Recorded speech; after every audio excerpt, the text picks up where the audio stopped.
So ayan na nga mga katambayan, napanood ko lang to. So gusto ko lang talagang malaman kung totoo. Panoorin nyo to mga katambayan. When you're car parking, many people directly shift the gear to P and get off the car.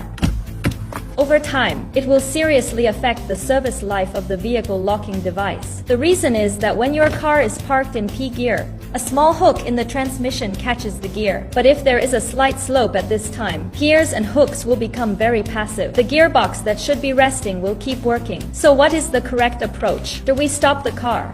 We should apply the brakes first, then go into neutral. Apply the handbrake, turn off the engine. Finally, hang in P position. This will Mga protect... katambayan, sabi dun sa video, kailangan daw ay naka-neutral bago papatayin yung engine. Ayan. So, dahil pause button to, pipindutin natin.